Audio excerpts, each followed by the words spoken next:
Selemani Hamisi ni moja kati ya ambao wameajiriwa na Kemanyanki, kama alivyoeleza mkurugenzi wa Kemanyanki kwamba baadhi ya vijana wameweza kupata ajira na awali walikuwa wakiwa intruder, kwa maana wale waliokuwa wakivamia mgodi, lakini baada ya kuacha hivyo tayari sasa hivi amepata manufaa makubwa. Ameweza kujenga nyumba ambayo anaishi mwenyewe tayari na anaendelea na maisha yake, na tutaenda kupata historia yake, atatueleza alikuwa anafanyaje kazi na mpaka sasa hivi ameweza kunufaika vipi. Endelea kutazama Clouds24 TV, mahojiano ya mwanzo mwisho. Kwa majina naitwa Selemani Juma Hamisi. Ni kijana mwenye umri wa miaka 34. Naishi katika kijiji cha Kiwanja, kata ya Kemambo, wilaya Tarime, mkoa wa Mara. Historia yangu fupi ya ajira yangu ya Kemanyanki. Kwanza, kabla ya kuanza ajira ya Kemanyanki mwaka 2020, mimi ni miongoni mwa vijana ambao walibahatika kupata fursa ya ajira katika kampuni ya Kemanyanki. Kabla sijaanza ajira yangu ya Kemanyanki, nilikuwa mwananchi wa kawaida. Baada ya kumaliza masomo yangu nirudi kijijini, nikawa naendelea na shughuli mbalimbali za kijamii, lakini moja kati ya ajira kubwa iliyokuwa inatupa kipato baadhi ya vijana ilikuwa ni kujishughulisha na uvamizi wa mgodi, kwa maana ya intruder. Baada ya kuwa tunafanya kazi hizo, ni ukweli usiopingika, tumekuwa mashuhuda wa kuangalia watu, baadhi ya wenzetu ambao wameathirika kutokana na shughuli hizo za uvamizi wa intruder. Baada ya hapo tulianza kuona matamasha ya North Mara katika viwanja mbalimbali, vikiwepo viwanja vya Ingwe, kwa maana ya kuonesha na kutoa elimu athari na madhara yanayopatikana katika uvamizi wa mgodi. Baada ya kuona hapo, mimi kama kijana ambaye walau nimepata elimu kidogo, niliyaona kwamba si vyema, kwa sababu miongoni mwa jamii yetu tuna wajane ambao baadhi yao wenza wao walipata hayo madhara, kwa maana ya kupoteza maisha, lakini kuna baadhi ya vijana wenzetu ambao walipoteza viungo vya mwili na baada kupata madhara mbalimbali. Kwa kupata elimu ile, niliona kuna umuhimu wa kuanza kufanya kazi ambazo ni za halali. Mnamo mwaka huo 2020, Kemanyanki, kampuni ya Kemanyanki ikaanzisha kikundi cha kusaidia vijana wanaopatikana katika mazingira magumu, wasiokuwa na ajira. Nilibahatika kuomba nafasi ya kazi, nilifanya kazi, na kwa bahati sana, kwa sababu ya taaluma, nilipata nafasi ya kuwa supervisor katika kampuni hiyo ya Kemanyanki. Baada ya muda, kampuni ilinipa nafasi ya kuwa msimamizi mkuu wa shughuli zote za Kemanyanki, kwa maana ya site manager. Moja kati ya mafanikio ambayo niliyapata kutoka Kemanyanki, kwanza kabisa nilikuwa naishi mimi na wazazi wangu, nilikuwa naishi pale kwa mama, lakini kiu yangu ilikuwa ni kujitengeneza na kutengeneza maisha ya kujitegemea, kwa maana nipate walau sehemu ambayo naweza nikakaa sasa na familia, kwa sababu nilikuwa naishi pamoja na familia yangu. Namshukuru Mungu kwa jitihada na juhudi, niliweza kupata eneo ambalo unaliona. Nilipata eneo plain, kwa maana ya kununua eneo hilo kwa maana ya makazi. Lakini tunashukuru sana kampuni ya Kemanyanki. Baada ya kuona namna gani tunaweza kujituma na kujitengenezea maisha, walileta mfumo wa kutusaidia vijana. Kampuni ya Kemanyanki ilitengeneza mazingira ambayo ni mazuri sana. Ilianza kutukopesha baadhi ya vifaa vya ujenzi pasipokuwa na riba, kupitia malipo ya mishahara yetu. Kwa ni moja kati ya vitu ambavyo vilikuwa ni neema kwetu, kwa sababu tusingeweza kujikwamua kwa muda kutokana na kipato na tulichokuwa tunalipa. Lakini tunashukuru kampuni ikatengeneza kamati, na mimi ni miongoni mwa kamati hiyo ambayo ilikuwa inatembelea vijana wale ambao walau wameshaanza msingi wa kujitegemea. Kwa na mimi nilipata nafasi hiyo ya kuweza kupata huo mkopo. Kwa kampuni ya Kemanyanki ilikuwa inatusaidia katika awamu, kwa sababu ni mikopo ambayo ilikuwa haina riba. Kwa hiyo tulikuwa tunalipa asilimia ndogo sana ya kile ambacho tunapokea. Na kampuni haikuchoka kutusaidia, kwa sababu ilitengeneza mfumo ambao haulazimishi kulipa, sababu ulikuwa unalipa kupitia payroll yako. Kwa ni moja kati ya vitu ambavyo tunashukuru Kemanyanki. Lakini pamoja na hivyo, mimi ni babu wa familia, na nashukuru sana kupitia kazi ya Kemanyanki, ajira hiyo niliyoipata niliweza pia kuwapeleka watoto wangu shule. Kwa ni moja kati ya mafanikio kwangu ambayo nayaona kwangu. Intruder sifahamu kama nitaitafsiri vizuri. Intruder ni neno ambalo linatumika kama ni wavamizi ambao wanaweza kufanya shughuli au kazi au mazingira ambayo sio kiutaratibu au sio rahisi. Intruder ni uvamizi wa shughuli ambazo zinafanyika na mgodi. Ndio neno maarufu ambalo linatumika hapa kwetu. Mfano mgodi umetengeneza mazingira yake kwa kuweka uzio wa ukuta. Maana yake ni kwamba kwa wale watu ambao tunaruka ukuta kwenda kujishughulisha na kazi za mle ndani pasipokuwa na kibali au taratibu maalum wa kuingia mle ndani, huwa unaitwa intruders. Ya kwanza ni tujikubali kwamba tunaweza kuishi maisha pasipokuwa wavamizi wa shughuli za mgodi. Lakini pia mgodi wa Barrick North Mara umeweka wazi utaratibu wa kuajiri. Kuna makundi, kuna watu wasiokuwa na elimu, kuna watu wenye elimu.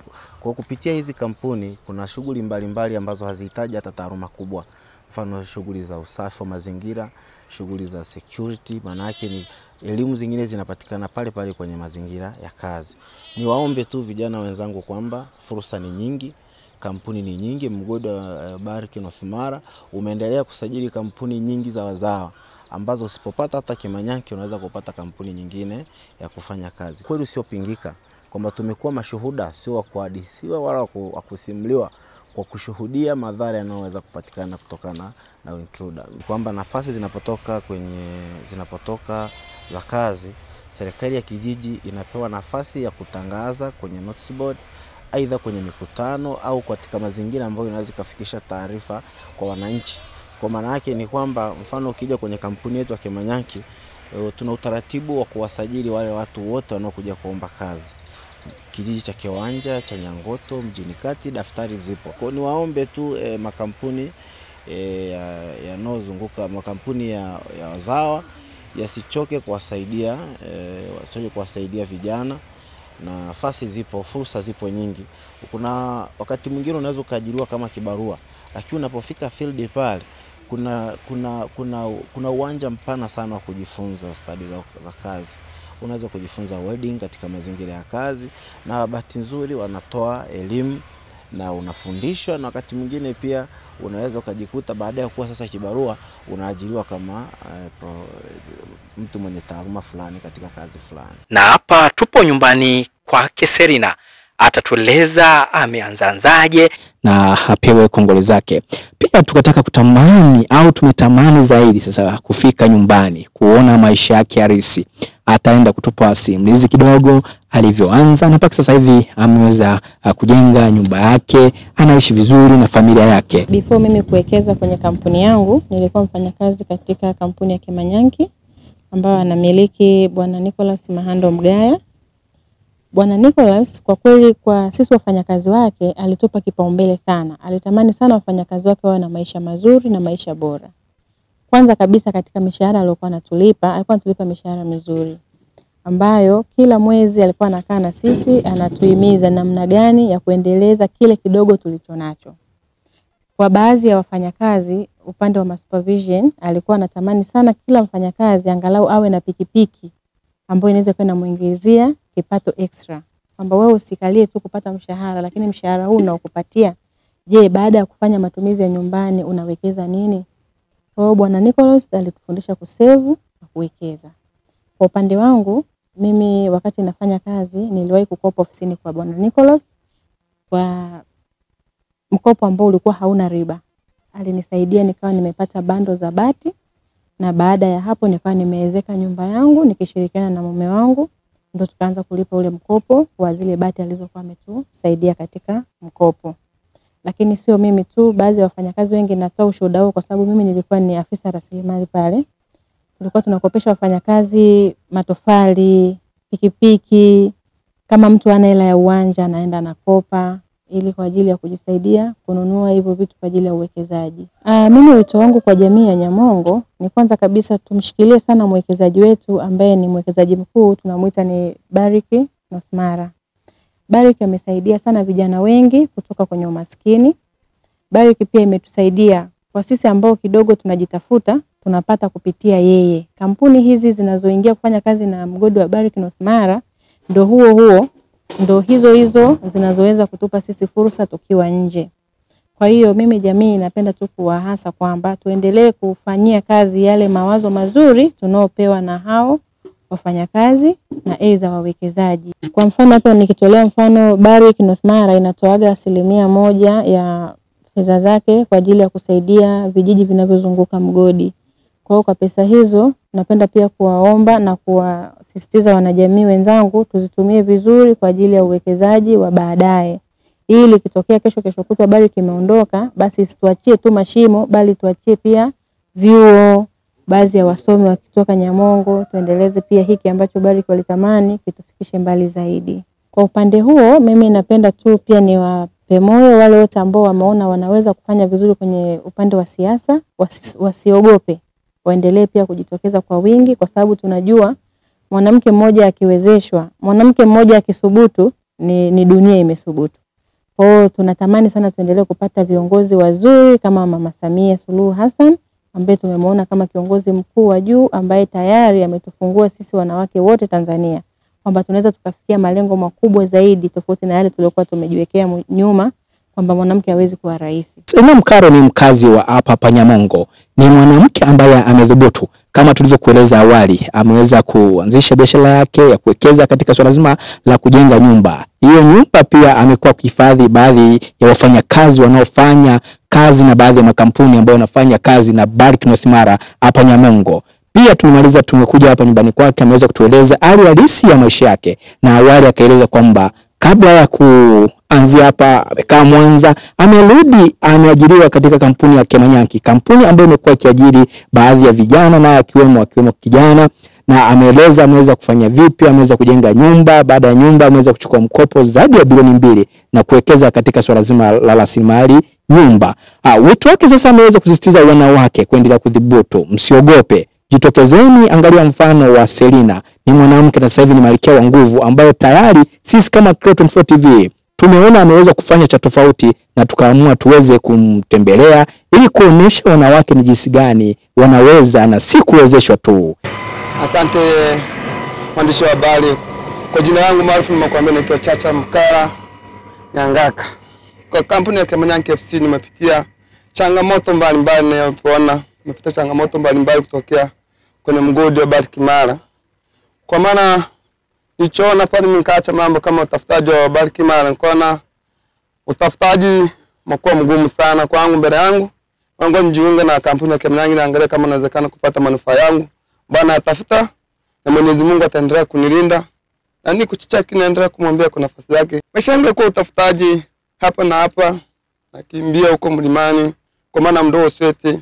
Tulikuwa tuna eti kama hapo tulikuwa tunaenda kama kuizi, lakini muda mwingine nikaangalia unafaa kutafutaji umekosekana kabisa. Unafaa bado sijayapata, nikaungana na kampuni ya Kemanyanki. Kitu ni shawishi nikaacha mambo ya Intruder ni kitu kimoja. Nikaangalia Intruder kwa umeshazungushia fence yao, nikaamua kuacha hivyo. Nikaona hapo fence imekuwa imezuia mambo mengi na lazima nikae kwa nyumbani angalie na familia ambayo ninayo, ndio lazima nitaifikishia wapi. Changamoto ilikuwa ngumu sana. Unakuta hapa changamoto muda mwingine unaingia kutafuta maaskari viongozi mbaya wamekuja pale. Unazuia unaendelea kuzuia mwingine unaenda kusikia una kijana pamoja hapa amakuranga risasi. Unaanza mwenzako kumpoteza alafu ni rafiki yako sana best kabisa unaangalia ngoja niachane haya mambo. Ngoja nitafute utafutaji mwingine. Ndio shaji wangu wa Kemanyanki group naangalia na mwendelezo pale taka ujenzi ndio naandaa ujenzi. Okay, unaandaa ujenzi mpaka sasa hivi labda katika hatua ipi? Je, umeshafikisha msingi au nyumba iko kwenye renta au ndo naanza au hali ikoje? Tueleze. Nyumba yangu iko kwenye renta. Kabla sijaingia Kemanyanki niweka msingi pamoja kwa Intruder huo niliruka nikaweka Intruder nikajenga jengo. Asi ndio napambania nilimalizia kwa nafasi ya Kemanyanki. Mimi kama mimi kuna nafasi yangu nilikuwa naona Intruder natakiwa waache asili mwenye kisomo na kisomo chake. Nafasi zipo nyingi kwenye kampuni mbalimbali. Inawezekana kufungua mradi wake mbaya ataangalia utamuingizia akaa na familia yake vizuri. Endelea kufuatilia Clouds24 TV. Ukihitaji vipindi kama hivi, piga simu namba 0766424928. Naitwa Frank Scrofasi, nyuma ya kamera alikuwepo Santana.